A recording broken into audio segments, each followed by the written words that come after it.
In Henry County, Virginia, where the rolling hills rolled out tobacco fields like seas of green beneath the sun of 1784, the Caldwell family had one of the most prosperous plantations in the Commonwealth. To visitors and neighbors, they appeared pillars of post-revolutionary society, wealthy, refined, and religious. But concealed within the Mill Haven estate walls was a secret so dire that when it finally emerged during winter 1789, it would make Virginia's elite society tremble to its core. Court documents of the time, locked away more than 2 centuries, tell the story of deliberate deception, faked letters, and a young woman who learned she had lived her whole life being prepared for something so evil it boggles the mind. 23 witnesses stepped forward for acts so heinous that 3 judges recused themselves from the hearing of the case, stating moral inability to proceed. The government tried to hush this story. The church had denied that the incident took place, and the surviving kin left Virginia and were never heard of anymore. But truth, as it always does, saw the light of the day. Before we dive into the story of Elizabeth Hartwell and forbidden Caldwell family love, I want you to realize that this channel is committed to delivering America's most chilling, darkest real stories from history. If you are a new viewer, subscribe and hit the notification bell so you never miss our weekly dives into the most eerie mysteries of history. And let me know in the comments, which state are you listening from? I love knowing where our mystery-loving audience is tuning in from around the country. Those records which outlived this scandal would have stayed sealed away in Richmond's courthouse basement until 1892, when a clerk rummaging through old records happened to find them.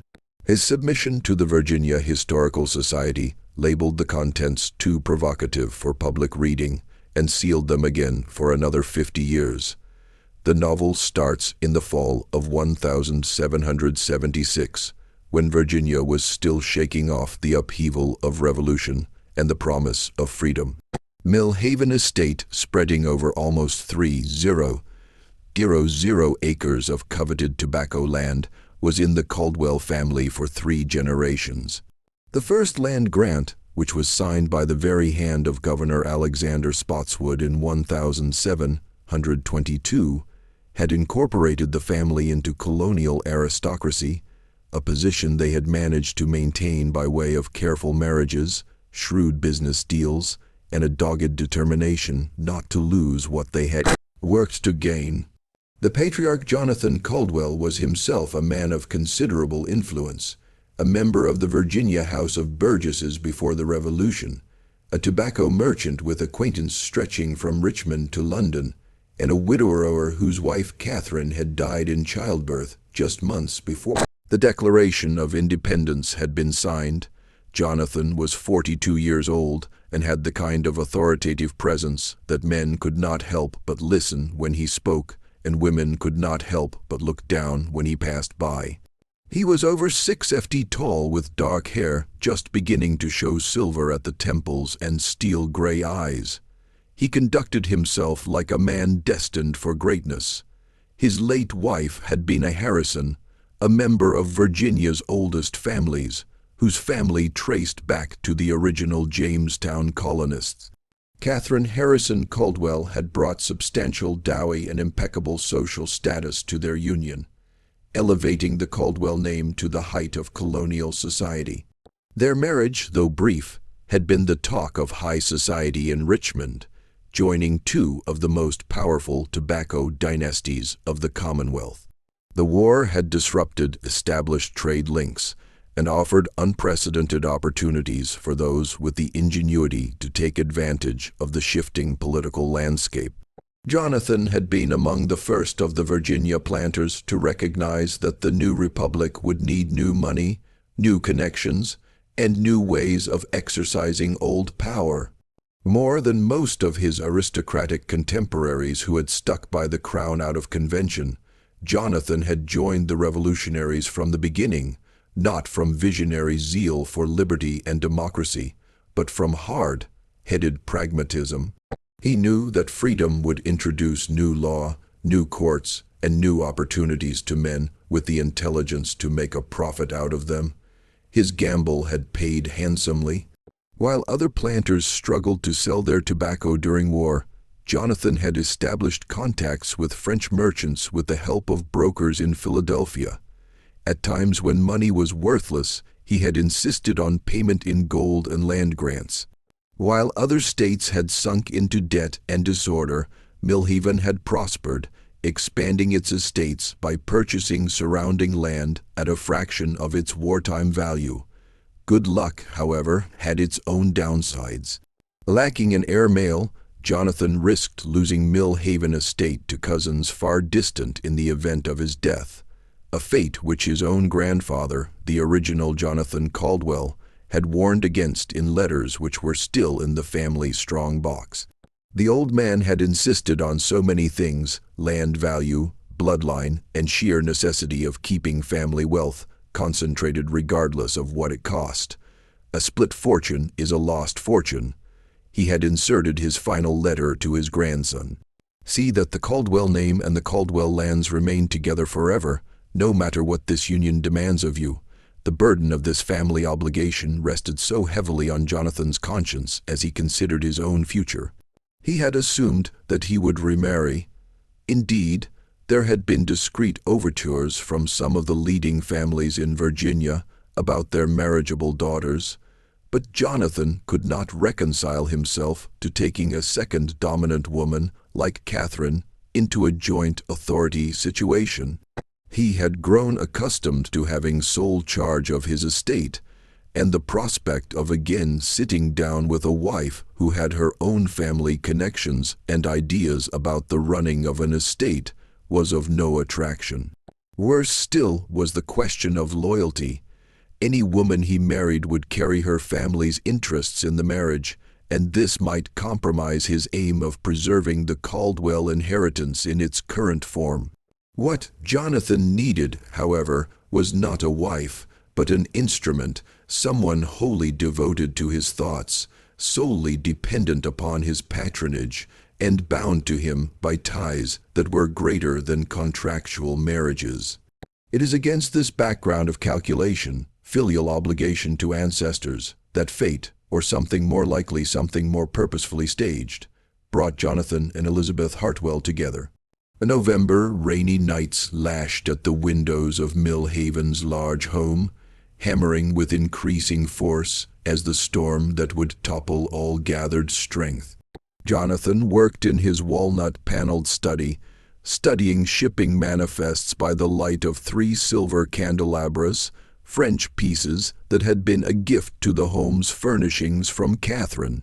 The room was a flawless reflection of his nature, every book in its position, every document tidily filed within his assiduously categorized system, every surface burnished to mirror shine by servants who knew that their master's standards would never be compromised. The plantation ledges before him testified to a story of almost unparalleled success. The tobacco harvest had well exceeded expectations. The new French contracts were more profitable than even his optimistic projections, and his real estate holdings in Richmond were generating dividends that made him one of Virginia's wealthiest men. But something kept troubling him as he worked. The troubling realization that all this money would not matter if he could not ensure its passing to his heirs. It was nearly midnight when Samuel Big Gum, his overseer, appeared in the doorway. Big Gum was a wiry, wind-whipped man who had served the Caldwell family for over 20 years, first for Jonathan's father and then for Jonathan himself. He was utterly loyal, beyond question discreet, and willing to take orders without ever asking what lay behind them on many occasions. "Master Caldwell," Brigham replied, his voice conveying a seriousness that Jonathan noticed at once. "There's been an accident out on the Richmond road. A carriage turned over in the storm. Appears to be quality people, sir." Jonathan set his quill down carefully. Quality people meant obligation, especially for a gentleman of his standing in society. Most importantly, they usually meant opportunity. "How near our gates?" "Perhaps 2 milesy, sir, where Devil's Elbow curves round past the creek." "The driver killed, sir, and the gentleman and lady." Big Gum shook his head. "They were thrown from the carriage when it overturned, but they did not survive the fall. The horses bolted away, but we were able to salvage the baggage." "Survivors, a child, sir. A child, perhaps 10 or 11. She was thrown in the bushes. Perhaps that's what kept her safe. The girl only repeats again and again she needs to see her Uncle Thomas, but she's in shock, sir. She doesn't remember anything else about what happened." Jonathan's mind immediately began thinking through possibilities. Orphaned children of quality families often presented interesting opportunities for a man with the resources and connections to exploit them properly. What of identification? Papers, letters, anything that might tell us who they were. Big Gum's expression grew carefully neutral, an expression Jonathan recognized as indicating information his overseer preferred not to discuss in detail. "Found some documents in the gentleman's coat, sir. Name seems to be William Hartwell, and he was with his wife Margaret and his daughter. They were transporting a significant amount of gold, sir. It was for payment of land they seemed to be considering buying in the Kentucky lands." The word gold immediately brought a spark in Jonathan's eyes, but it was in Big Gum's tone that he got fully alert. There was something the overseer wasn't stating in words, something that had to be spoken about in secret. "Bring the child in here immediately," Jonathan ordered. "See she's washed, fed, and given dry clothes." "And Samuel," he faltered, locking eyes with his overseer in a stare that conveyed in volumes without speech. "We will discuss the remaining of this horrific accident's details in private language after the child has gone to bed." What Jonathan saw when he opened the guest room an hour later would be permanently etched in his mind. The child was sitting on the edge of the grandmother's antique four-poster bed, wearing still a nightgown which Martha, the head housemaid, had put her out for. In spite of her experience, there was something decidedly elegant about her demeanor. The position of her folded hands in her lap, the precise enunciation of her gratitude when she thanked Martha for the hot milk, the texture of her discarded dress now drying over the fire. But it was her face that really grabbed Jonathan's attention. The lad bore a striking resemblance to his newly dead wife, Catherine, particularly around the eyes and in the delicately chiseled jawline. Her hair, once washed and dried, was the identical deep chestnut brown that Catherine's had been. And when she looked up at him with her large dark eyes, Jonathan felt a shock of recognition catch his breath in his throat. "What is your name, child?" Jonathan asked, his voice gentler than normal as he came into the one chair in the room, sitting at her eye level. "Elizabeth Hartwell," she replied, her voice just a little louder than breath, but with the educated manner of polite society. "My parents, are they truly dead? Samuel said there had been an accident, but I didn't think." The question seemed to circle around like smoke from the fire that was dying. Jonathan gazed more closely at the face of the girl, seeing not merely her resemblance to Catherine, but the intelligence which flickered from her eyes amidst her obvious distress. She was no ordinary orphan, no farm child to be lightly dismissed or hastily forgotten. This was a product of undeniable good upbringing, well-educated and articulate, who would be missed and missed if she simply vanished. But she was also completely alone, frightened and totally in his power for survival. "I'm afraid so, my dear," Jonathan whispered, leaning over to lay a patriarchal pat on her hand. "But you're safe now. Tomorrow we'll investigate this Uncle Thomas you've been talking about. We'll find out where your family is and see to it that you're well taken care of." Even as he spoke these soothing words, Jonathan's mind was already measuring possibilities that would have horrified a less business-man-like man. Here was a child of seeming quality, orphaned and alone, with family connections that seemed distant and difficult to make. The possibilities were not just intriguing, they were astonishing. "Thank you, sir," Elizabeth answered, exercising her native good manners in spite of fatigue and grief. "You're very generous to take me in." "I have no idea what would have happened if your man hadn't found me." Jonathan's smile was warm and reassuring, concealing thoughts far from paternal. "Think nothing of it, my dear. It's our Christian duty to take in those in need. And I believe you and I are going to become very well acquainted indeed." In the evening, as Elizabeth slept in the guest bed in Martha's vigilant presence, Jonathan sat down to talk with Samuel Bigham in the wine cellar of the mansion, a location chosen specifically for its solitude and the improbability of their conversation being overheard. What passed between them in that dimly lit stone chamber would set off a chain of events of unimaginable proportion. The first inquiry letter that Jonathan wrote was never sent. Instead, it became one of a growing stack of documents in a locked drawer of his study.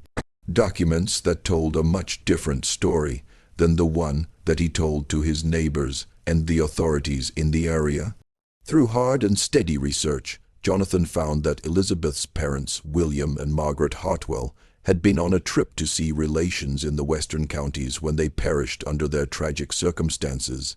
But they lived in the remote mountain settlements near the Kentucky border, and their relations lived so far away that news took days, sometimes weeks, sometimes months, over poor wilderness roads to reach them.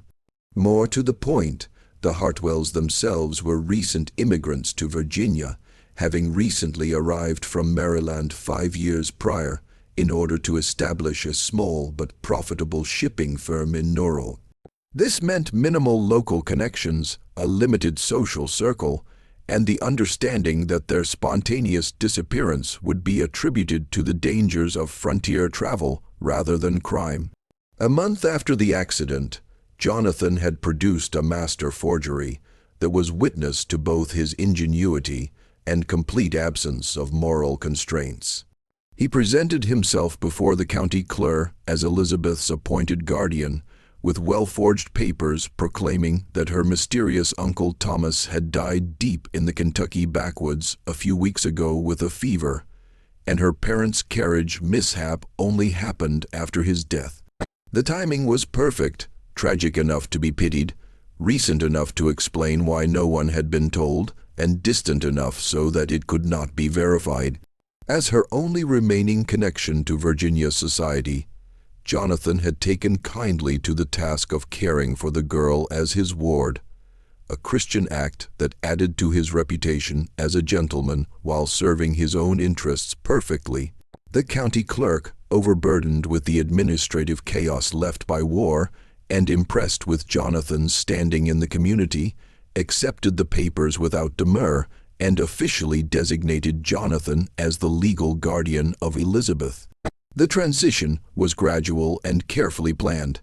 Elizabeth, stunned and stranded at the remote plantation, gradually learned to accept Jonathan as her benefactor and guardian. He hired Miss Adelaide Fenwick, an educated spinster from Richmond, as her tutor, to ensure Elizabeth received an education suitable to her place in life, while also monitoring how much she was permitted to learn about the outside world. He ensured that she was treated with deference and politeness by the domestic servants, provided her with lovely dresses and books, and over time began building her into something very specific to his needs. Jonathan's plans, though, required more than just protection. That winter of 1778, he made a trip to Richmond that would be crucial to his ultimate plan. There, in the refined offices of his lawyer, Cornelius Vance, Jonathan executed a series of legal acrobatics that were bold in their intelligence and guile. Vance was a man who valued the use of discretion and the absence of any need to raise any uncomfortable questions in dealing with clients of Jonathan's caliber. Compact and to the point, with thinning gray hair and the pale hands of a man who never did a day's manual labor, he had built his practice on handling the complex legal interests of Virginia's plantation class. His offices were in the second floor of a federal-style building on Main Street, adorned with imported mahogany and lined with leather-bound books of law dating back decades of learning the fine points of property law, inheritance rights, and marriage contracts. First, Jonathan made Vance draft formal adoption documents, formally making Elizabeth his legal daughter and potential heir to his wealth. The documents themselves were works of masterful technical precision, not only delineating his paternal rights over her, but also establishing her rights to inherit Millhaven estate should there be no other direct descendants. To the outside eye, this had appeared only a chivalrous act of a widower childless who takes under his protection an orphaned little girl. Second, and more unexpectedly, he had Vance write out what appeared a standard marriage agreement, but one with an unusual provision that would not be significant for years to pass. The contract was between Jonathan Caldwell of Millhaven Estate, Henriot County, and a young woman of suitable breeding and education to be determined at a future date. The language was deliberately vague, the date deliberately indefinite, and the exact identity of the bride deliberately not mentioned. Vance, well compensated for his discretion and his willingness to draw up unconventional documents without asking embarrassing questions, had no objection to the setup. In the complicated world of Virginia real estate law, these open-ended marriage pacts were far from new. Wealthy men often shopped for marriages years in advance to secure good business partnerships or consolidate family holdings. The adoption papers were filed with the county clerks and became public record. The marriage pact was not. It rested in Vance's personal files, waiting for the appropriate time to be implemented. As Elizabeth grew child to adolescent under Jonathan's strictly controlled regime, his monitoring of her education assumed an almost obsessive nature in intensity and attention to detail. She learned French from a private tutor, Latin from the local minister, maths and literature from Miss Fenwick, and household management from observing Martha carry out her duties with diligent attention. She was educated in the social propriety is required of a plantation mistress, the intricate etiquette of Virginia society, and the complex business transactions that caused a large estate to operate profitably. To outsiders, Jonathan was simply ensuring that his adopted daughter would make a suitable marriage when she came of age, possibly to a younger son of good family who was in need of a wife with lands, or to a rising merchant who would benefit from connection with the Caldwell name. His dedication to her education was admirable, his paternal affection as warming, and his plans for her future as appropriately ambitious. But there were other lessons too, subtle conditioning that began when Elizabeth was still too young to understand its importance. Jonathan used to speak a lot about the necessity of family loyalty above all, of the holy bonds that transcended common society, and of the biblical precedent for unusual family arrangements that were consecrated to God's greater purposes. He reminded her of the patriarchs of old, men who had multiple wives and complex familial relations that served to carry their bloodlines through the lean times. He spoke extensively of the Caldwell legacy, of the sacrifices previous generations had made to preserve their land and their heritage. He told her of descendants who had died to defend their land, of family members who had made difficult choices to ensure survival, and of the sacred obligation each generation had to those who had come before and those who would come after. Slowly, almost imperceptibly, Jonathan began to emphasize Elizabeth's special place in this continuing drama. She was not only his adopted daughter, he explained, but the linchpin that could keep intact all that the Caldwell family had built over generations. She was intelligent enough to study business, beautiful enough to honor the family name, and loyal enough to put family concerns before personal goals. By 1782, Elizabeth was 16 and developing into a young woman of striking beauty and intelligence. The psychological groundwork of Jonathan's scheme was all but established. She had been kept away from contact with young men of her own age, repeatedly informed that her fate was to carry on the Caldwell name, and slowly brought to view Jonathan not just as her adoptive father, but as the focus of her world and designer of her destiny. The final phase of Jonathan's plan began in the spring of 1784, when he told Elizabeth that he had received a letter from a distant cousin who wished to arrange a marriage that would unite two branches of the Caldwell family and ensure the estate's continuance in the generations that followed.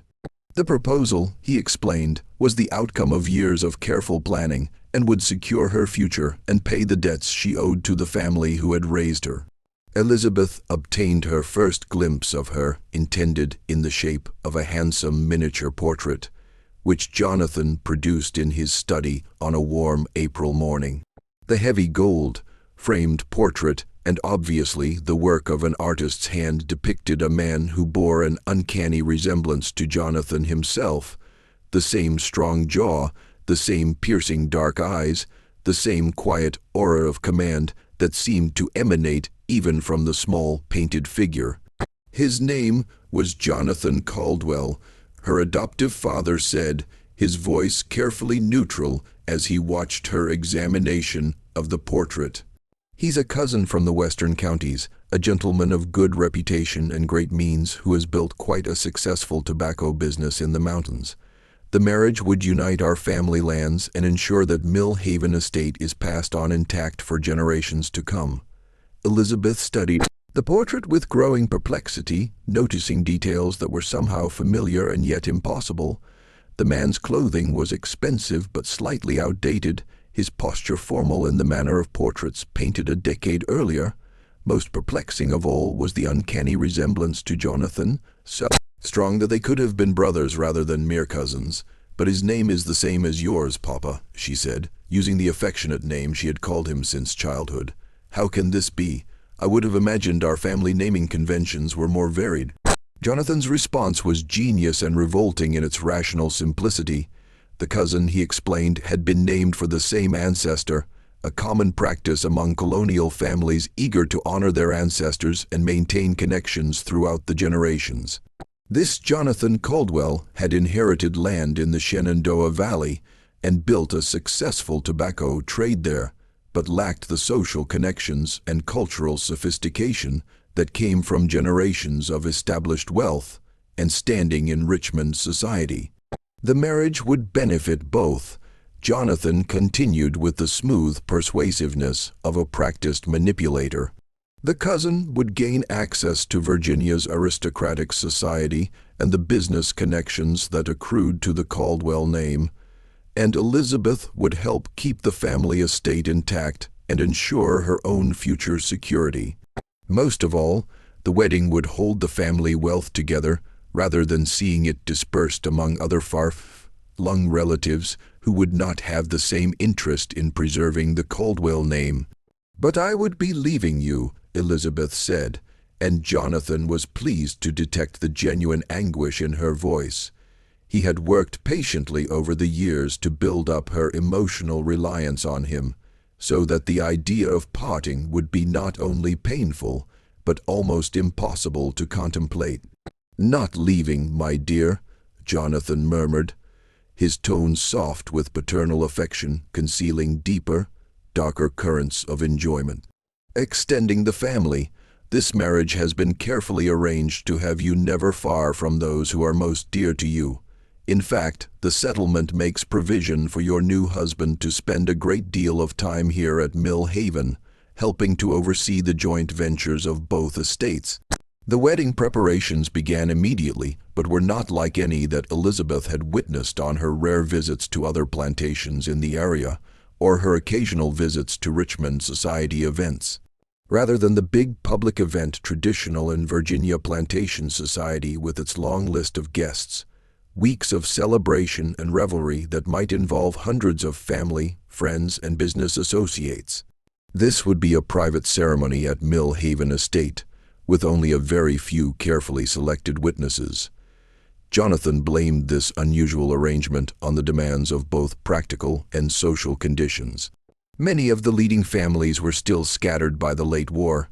Travel was still unsafe in most areas, and the family of the groom had expressed a desire for a simple ceremony that would not interfere with the complex business negotiations that were part of the marriage settlement. Further, The fact that the bride was an orphan made a large celebration inappropriate. It would be better to conduct the ceremony with reserve and gravity, rather than the elaborate festivities that might seem inappropriate given her tragic history. As summer gave way to fall, Elizabeth could not help but be troubled by aspects of the arrangement that did not quite seem right. Despite her respect for Jonathan's judgment and gratitude for his concern, the wedding invitations, which she was not permitted to view herself, had been sent to the groom's family and the various distant Caldwell kin, according to report, but no responses ever arrived at Mill Haven. When she asked leave to read the letters of acceptance or regret that should have been flooding in from invited guests, Jonathan explained that such correspondence was being handled through his lawyer in Richmond in order not to inundate her with unnecessary details. When she inquired whether she might write to her potential husband before the wedding, a practical desire that would allow them to become acquainted before they married, Jonathan informed her that the man was away conducting business in the Western Territories and preferred to maintain the traditional formality of limited contact before marriage. Such restraint, he assured her, was a sign of respect and serious intent rather than indifference. Most troubling of all were the legal papers that Cornelius Vance brought to Mill Haven in September. Journeying out of Richmond in a hired carriage laden with leather portfolios and mahogany document boxes, Elizabeth was asked to sign many documents relating to her inheritance rights, the marriage settlement, and the complex business transactions that would unite the two branches of the Caldwell family. But when she attempted to read them through carefully, Jonathan and Vance both reassured her that the legal terminology was far too complex for anyone untrained in the law to decipher correctly. "These are merely technicalities required by Virginia law," Vance explained in his dry professional manner.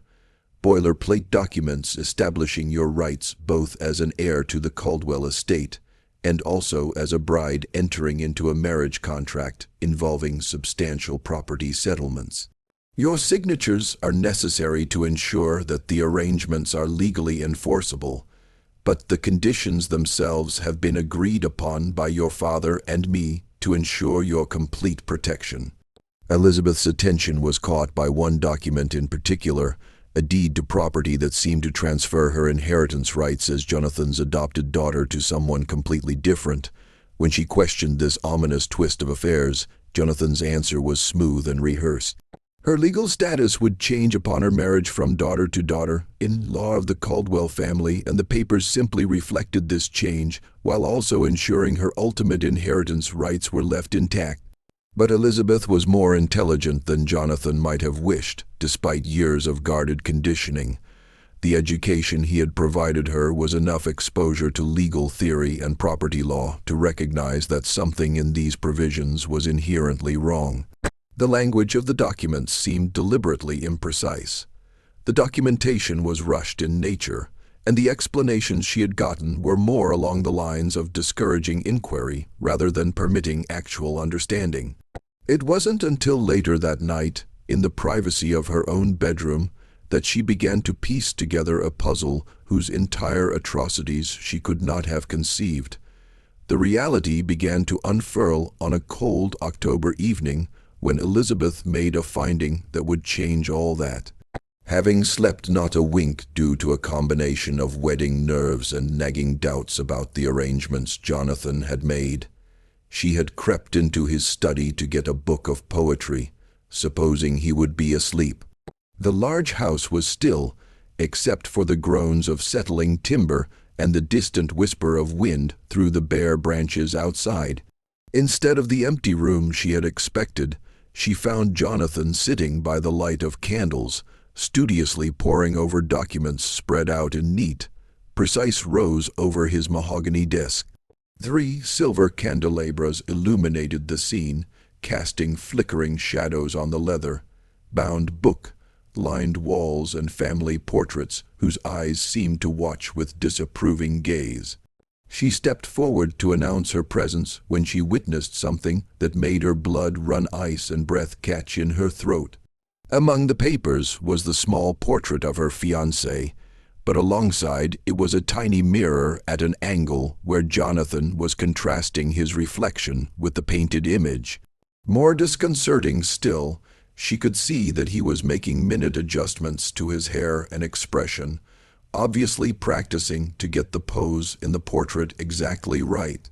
Elizabeth stepped back silently, her heart pounding so loudly she was certain Jonathan would hear it despite his apparent concentration. Her mind reeled as she tried to make sense of what she had witnessed. The resemblance between Jonathan and the man in the portrait was not coincidental. It was the same because they were the same person. But how could this be? Why would there be this elaborate deceit? The reason that came into her mind was so repulsive, she could scarcely acknowledge it to herself. Yet it explained everything that had troubled her in the wedding preparations. There was no cousin. There had never been any cousin. Jonathan was planning to marry her himself, inventing a name for the sake of giving the arrangement an appearance of legitimacy while maintaining the legal fiction of their father-daughter bond. Within the next several days, Elizabeth initiated her own investigation using observational and analytical abilities years of training and education under Jonathan himself had provided. She began with the household mail, examining letters when opportunity arose during her lessons with Miss Fenwick or conversations with Martha about wedding plans. What she found sent a shiver to her bone and confirmed her worst suspicions. There were no letters from any cousin named Jonathan Caldwell. There were, however, letters from Cornelius Vance referring to the special arrangements and the need of absolute discretion for the peculiar nature of the ceremony. There were also receipts from a Richmond portrait painter for modifications to an existing miniature and payments to various merchants for clothing and accessories that seemed to be designed to alter someone's appearance. The break in the case came when Elizabeth discovered a locked drawer in Jonathan's study while he was on one of his business trips to Richmond. Using a hairpin and techniques she had learned by watching Martha open household locks, she was able to unlock it when the house was busy with afternoon activities, and her presence in the study would not arouse suspicion. She discovered papers in it that revealed the depth of his deception, the original letters of inquiry about her parents that were never sent, the falsified guardianship papers establishing his authority over her, the pretended letters from the fictitious cousin expressing eagerness for the marriage, and most damning of all, detailed notes in Jonathan's hand, outlining his plans for their wedding night and the following years. It was, nevertheless, the marriage contract that revealed to her the full horror of her situation. The paper, penned in Vance's tidy legal handwriting, was between Jonathan Caldwell of Mill Haven Estate, Henrico County, and Elizabeth Hartwell, legally adopted daughter of the aforementioned Jonathan Caldwell. There was no mention of any cousin. The bridegroom and the adoptive father were explicitly declared one and the same man. The implications swept over Elizabeth like a chill wave, and she shuddered and felt ill to her stomach as she sat in Jonathan's chair, reading documents that outlined her fate with business-like precision. All the favors he'd done for her, all the lessons he'd taught her, all the fatherly sentiments he'd ever shown had been manipulative maneuvers toward this ultimate violation. She had been educated from a girl to be not merely his heiress, but his bride, a woman who should be both his daughter and his wife, that his line might be carried on and his estate kept together under his undisputed control. The worst aspect of the scheme was the legal ingenuity of it and the complete helplessness it left her in. By adopting her first, Jonathan had ensured her rights of inheritance and his paternal authority over her. By subsequently marrying her, he would hold the estate within his control, while also rendering any children the union might produce unquestionable legitimate heirs to the Caldwell fortune. Within the complex legal landscape of post-revolutionary Virginia, where property interests were preeminent and family blood adjudicated social standing, The bargain was unnerving, but not legally questionable. Even more repugnant were Jonathan's reflections about his long-term plans. He had calculated that Elizabeth's youth and his established position would allow them to present themselves as an ordinary married couple when they traveled or conducted business outside Mill Haven. The adoption papers would remain on file but not be mentioned. The marriage certificate would show only their names with no reference to their past relationship, and their children would go through their lives knowing Jonathan as their father and nothing else, never learning the truth about their mother's origins. Elizabeth lay awake that night, planning her flight, but morning brought the terrible truth. She had nowhere to go and no means of her own. Jonathan had taken pains in his isolation of her from the world. She had no friends of her own age, no connection to families who might help her, no money or property in her own name.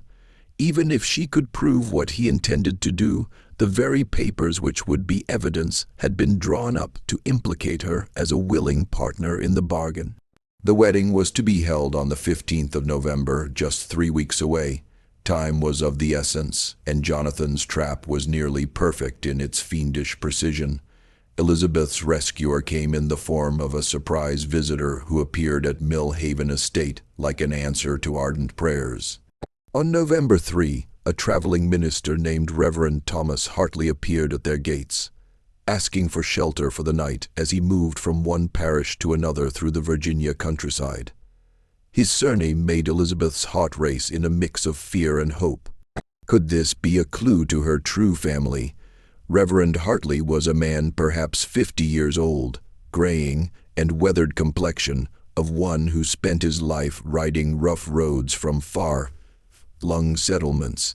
His clothing marked him as a man of modest means but respectable station, and his dinner conversation was a display of extensive familiarity with Virginia families and their histories. Knowledge which had been gained by years of performing baptisms, weddings, and funeral services throughout the Commonwealth. As the evening meal was served in Mill Haven's formal dining room beneath portraits of Caldwell ancestors, Elizabeth listened intently as Reverend Hartley spoke of his travels throughout Virginia and the Carolas. He talked of frontier settlements, isolated plantations, and the challenge of serving parishes that were scattered across hundreds of miles of wilderness. When Jonathan stood up to instruct Samuel Bigham about providing accommodations for their guest, Elizabeth seized her chance.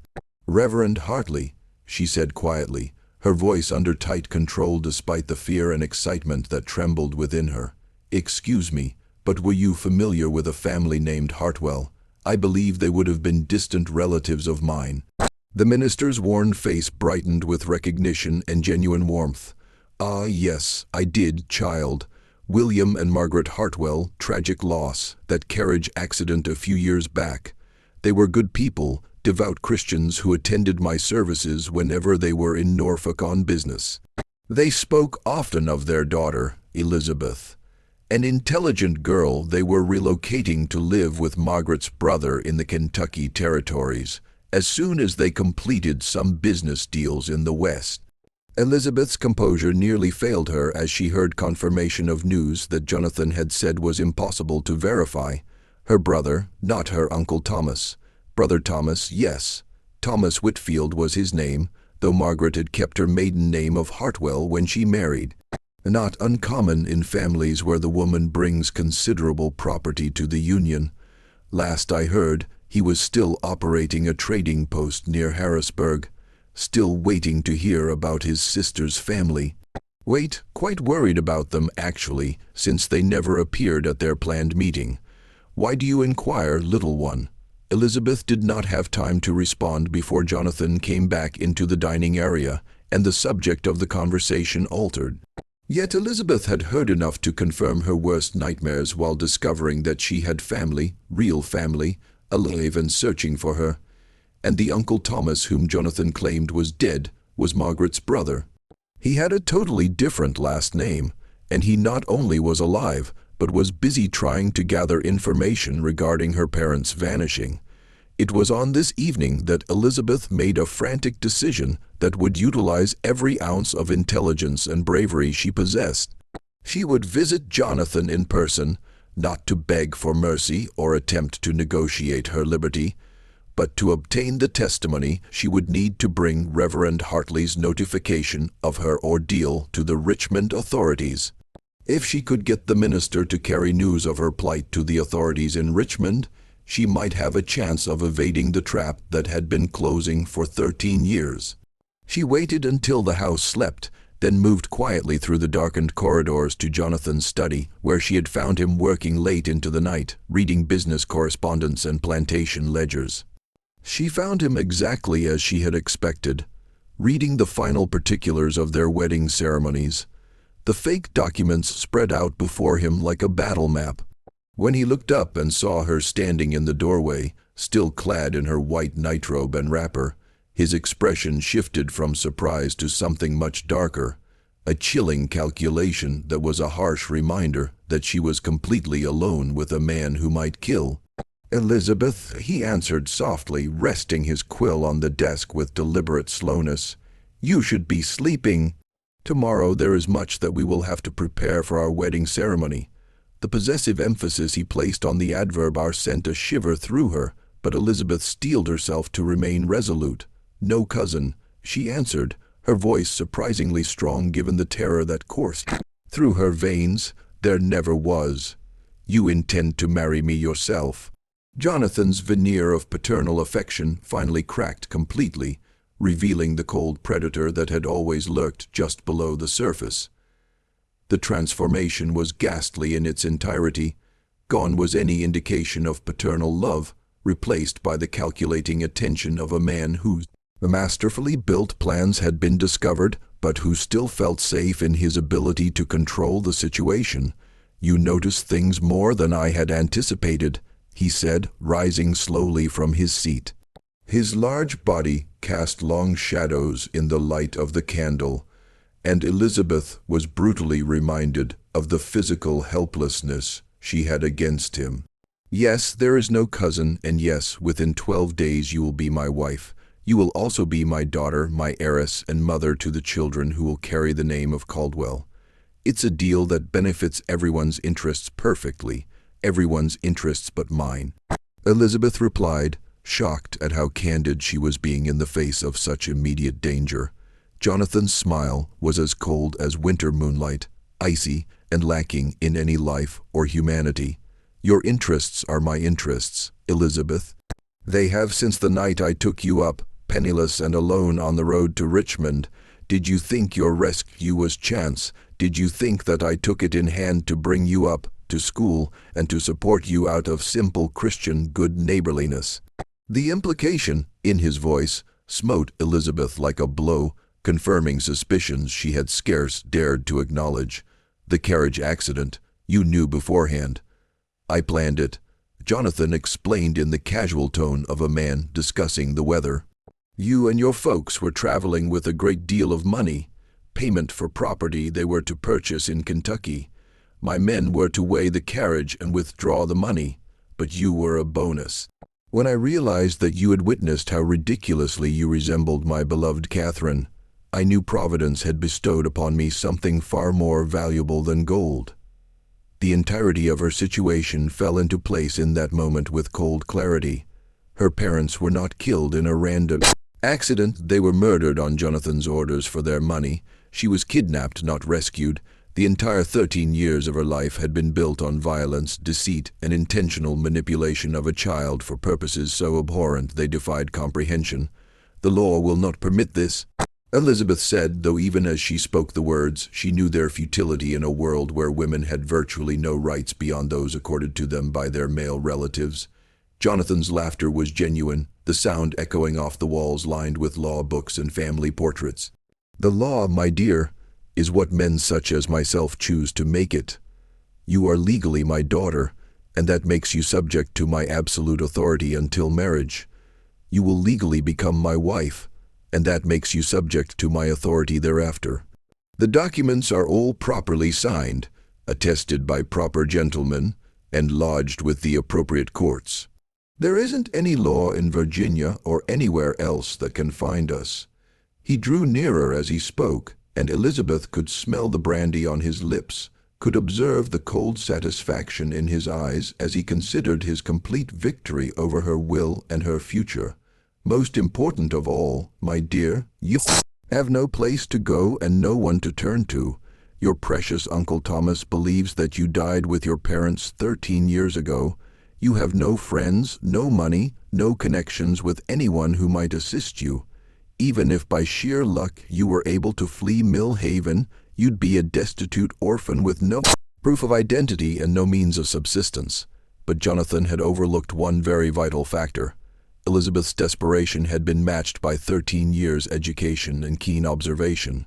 She had learned not only literature and maths, but how to read men, understand what motivated them, and where they were vulnerable, and she had read Jonathan's worst vulnerability, his limitless pride in his own cleverness. "You're correct," she murmured, defeat sneaking into her voice. "I have no choice but to accept what you've set up. But I need to know one thing before I give in to this fate. How did you know that my parents would be driving on that road with all that cash? How did you organize such an expert ambush?" Jonathan's expression shifted to one of smug pride, seeing what he thought was her capitulation. Like most clever crooks, he couldn't resist articulating the brilliance of the scheme to someone who could comprehend its nuances. "Your dad was a fool," he said, reclining back in his chair with the son of a man enjoying the privilege of boasting about his triumphs. He advertised his business deals too freely, spoke too freely in Norfolk taverns of his plans to purchase land in Kentucky. It was easy enough to learn the details of his journey, the route he had planned to take, and that he would have enough gold to carry out the purchase. Jonathan continued to recount in detail the months of planning that had led to her parents' murder and her own abduction. Elizabeth carefully memorized each sentence. She had no weapon, no way of overpowering him physically, but she had something more potentially explosive, a sleeping witness in the upstairs room who held the moral authority of church and legal status to be believed by magistrates and courts. What happened next was the subject of murmured rumor throughout Henrico County for decades to come. A story that combined elements of justice, revenge, and divine purpose in ways that could not be easily summarized. The morning of November 15th, 1789, the day the wedding ceremony that would have consummated Jonathan's odious scheme was to take place, saw Mill Haven estate erupt into chaos that would destroy the Caldwell family forever and disclose secrets buried deep in secrecy for 13 years. Elizabeth's plan was heaven, born in its simplicity and heart-rending in its impact. She was born in 13 years of cautious teaching and desperate necessity, and she had passed the previous 12 days not in despair, but in calculated preparation that invoked every art that Jonathan had ever taught her, using her information on the habits of the household, her liberty to go into Jonathan's study on his daily tours of the plantation, and her understanding of his systems of law and trade that he had used to maintain his deception. She had methodically gathered proof of his wrongdoing. The evidence she compiled was widespread in scope and damning in its nature. She painstakingly copied the forged guardianship papers that had placed Jonathan in charge of her, the false letters supposedly written by the imaginary cousin, the sophisticated ledger books confirming payments to the men who had been involved in the attack on the Hartwell carriage, and most important of all, Jonathan's own letters describing his long-term plans for their wedding and the children he commanded her to have. But Elizabeth understood that evidence alone was insufficient, would not be enough to bring down a man with Jonathan's wealth, connections, and stature. She needed something more sensational, more public, and more binding in law. She needed witnesses whose testimony could not be dismissed or muffled, and she had to create a scenario in which Jonathan's criminality would be exposed in such a way that there would be no room for him to deny. Wedding ceremony was to take place in Mill Haven's Great Hall by Reverend Charles Peaton in the presence of an invited list of witnesses including Cornelius Vance, some of the neighboring planters and their wives, the neighborhood magistrates, and respectable members of Richmond society. To such witnesses, the action would be nothing unusual, merely the marriage of a virtuous guardian to his ward. Unusual, perhaps, but not unfamiliar in a culture where property considerations very often prevailed over personal desires in marrying. Elizabeth stood in her wedding gown, an ivory silk dress which had belonged to Jonathan's first wife, Catherine, now refashioned for her smaller frame, drawn in complexion but serene. Her hair was done in the formal Virginia society style, with pearls that were Catherine's bride ornaments. To those around her, she appeared a beautiful and properly nervous bride, perhaps shocked at the significance of the day but acquiescent to duty. Jonathan accompanied her in his finest clothes, a midnight blue woolen coat, waist buff-cold coat, and clean white stock that accentuated his dominating presence. His self-content was portrayed in every contour of his posture as he embarked to achieve something great.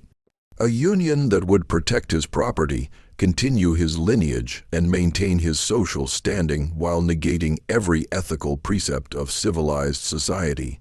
Reverend Petton, an old and seasoned minister who had served Virginia Plantation Society for over 30 years, began the ritual with the traditional vows that had wedded countless couples in the Commonwealth. His voice carried the weight of religious office when he discoursed upon the holy bond of matrimony, upon the obligations of husband and wife, and upon the divine benediction which emphasized the union of two souls in Christian wedlock. As the ritual progressed through its familiar rhythms, the seated guests slowly yielded to the comfort of old ritual. This was naturally only a plantation wedding, perhaps unconventional in its circumstances, but in forms they had witnessed many times before. The bride was beautiful, the groom was rich, and the marriage would be for the utilitarian purposes that governed most aristocratic marriages. Reverend Petton had arrived at the traditional question about hindrances to the marriage.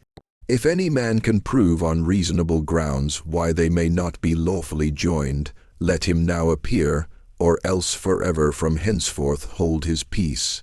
When Elizabeth stood with a voice carried very distinctly around the hall, I must confess a deceit before God and before these witnesses. She said, her words cutting through the formal atmosphere like a knife.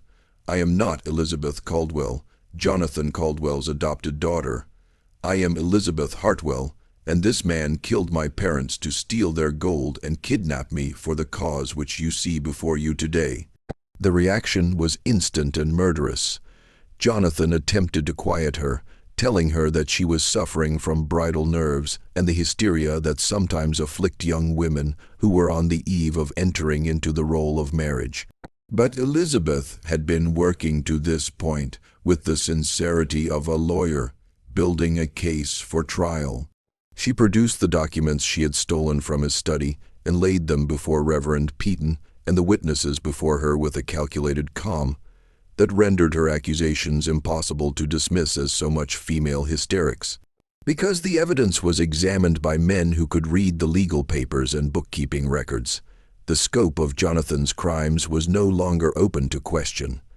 The falsified adoption documents with their careful manipulations and forged signatures, the letters to orchestrate the murder of her parents written in Jonathan's own hand, the ledger accounts of payments to Samuel Bigham and others for the special services they did on the Richmond Road, the long descriptions of how he had groomed Elizabeth since childhood for this last sacrilege. It was all there, documented in the meticulous detail of a man who never imagined that his crimes would be uncovered. But Elizabeth did finally have one more discovery that would bring Jonathan to justice regardless of how astute he might be at legal technicalities or social acquaintance. There's one last crime you should be aware of, she asserted, her tone resolute for what she was saying. Mr. Caldwell's first wife, Catherine, did not die at childbirth, as he has informed this community for 13 years. I found her diary in the basement of this house, as well as letters from Dr. Marcus Fleming of Richmond, with symptoms characteristic of arsenic poisoning. She was poisoned to death by her husband when she discovered his adulteries with slave women and threatened to inform him to Richmond society. The accusation of U.K. Oricide wife murder combined with the evidence of Elizabeth's kidnapping and murder of her parents constituted a scandal that Jonathan's money and influence could not quell. Some of the witnesses were magistrates themselves, trained men in the law who could appreciate the good sense in the evidence Elizabeth had come up with. They arrested Jonathan on the spot, pending an official inquiry against his protests and attempts to claim that the whole situation was a delusion invented by a mad young woman.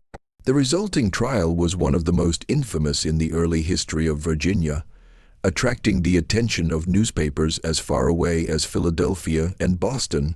Jonathan attempted to defend himself on the basis of claims that Elizabeth was insane, the documents were forgeries by disgruntled servants, and the entire affair was a plot to cheat him out of his possessions. But evidence was overwhelming. Elizabeth's testimony was set out with calm intelligence and supported by physical proof, and even Jonathan's old allies in Virginia society began to distance themselves from a man whose transgressions had become impossible to dismiss. The prosecution, led by Virginia's most veteran legal figures, painted a picture of premeditated wickedness that shocked even hardened observers. Here was a man who had murdered 3 people for money, abducted a child, and spent 13 years grooming her for sexual abuse with an appearance of Christian respectability. The case was used as an example of the corrupting influence of unchecked power and of the importance of protecting society's most vulnerable members from those willing to use them up. Jonathan was convicted on multiple counts.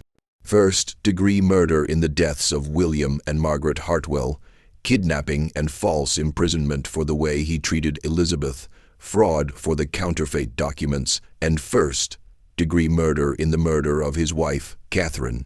The punishment was to be hanged unto death, executed in Richmond on the 15th day of March 1790, in front of numerous of the same social elite who had earlier competed for Mill Haven estate invitations. Elizabeth used her inheritance, legally hers as Jonathan's adopted daughter and last surviving victim of his crimes, to find her uncle, Thomas Whitfield, in the Kentucky lands. The journey lasted 3 months and was accompanied by federal marshals' assistance, but she did finally find him continuing to operate his trading post close to Harrodsburg, still holding out hope for news of his missing loved ones. The reunion was joyful and emotional, but Elizabeth carried scars that would never heal fully. She had suffered 13 years of psychological cruelty and had narrowly escaped a worse fate than death, but it had marked her. She had a hard-won understanding of human cruelty and an indomitable determination to save other children from sharing the same fate. She never married in spite of being courted by many men drawn to her beauty, her intelligence, and her large fortune. The very idea of surrendering herself to a man's legal authority was still too frightening, too similar to the trap from which she had extricated herself so narrowly. Instead, she devoted her life and fortune to establishing schools for orphan children throughout Kentucky and Virginia, institutions where vulnerable young people could be taught and protected from being exploited by people who claimed to do them good. Her schools were models for child welfare in the expanding country, emphasizing not only education but legal protection of orphans and safeguards to ensure the backgrounds of those who tried to adopt or employ children. Her efforts contributed to the formulation of legal protections that would provide a safeguard for millions of children in later decades. Elizabeth died in 1847, aged 81, with some of the dozens of children whose lives she had saved and enriched over the years. It was funeralized by governors, senators, and prominent citizens nationwide, all honoring a woman who had taken personal tragedy and devoted a lifetime to service to others. Millhaven Estate was sold at auction to pay for legal debts and victim compensation, yet the big house stood empty for years before its demolition. Locals said that nothing would grow on the ground where it once was, and that no livestock would eat in the fields where Jonathan had plotted. The property remained vacant for over 100 years before it became part of a state forest in which travelers today can still view the remains of the foundation stones, though few know about the dark history that they represent. The Caldwell name disappeared from Virginia society entirely. Distant relatives moved and changed their surnames or moved to other states, not able to bear the ignominy of being associated with Jonathan's wrongdoing. The family's place in the social hierarchy that had seemed so solid, so irreversible, was gone in a generation, proof that even the most robust facades of respectability cannot ultimately withstand contact with reality. Samuel Biggum, Jonathan's overseer who had been complicit in the murders, was also tried and hanged independently 6 months after his master. Cornelius Vance, the attorney who had facilitated the legal frauds, was disbarred and fled to Virginia to avoid prosecution, though he was eventually apprehended and sentenced to prison on charges of conspiracy and fraud. The case was a moral tale told in law schools and divinity seminaries, an excellent example of how corruption and abuse of power flourish where society fails to protect its weakest members. Elizabeth's courage in telling the truth at the cost of her own safety and the overwhelming power of her oppressor served as a source of inspiration to reformers who wanted to establish legal protection for women and children. This story instructs us in the ways that evil can disguise itself behind facades of respectability and social standing, how vulnerable people can be exploited by those very individuals who claim to protect them, and how brains and guts can ultimately defeat even the most carefully concocted crimes. Elizabeth Hartwell's determination not to accept anything less than justice not only saved herself, but prevented Jonathan Caldwell from abusing even more children and established protections that would later rescue many children over the decades. What do you think of this tale?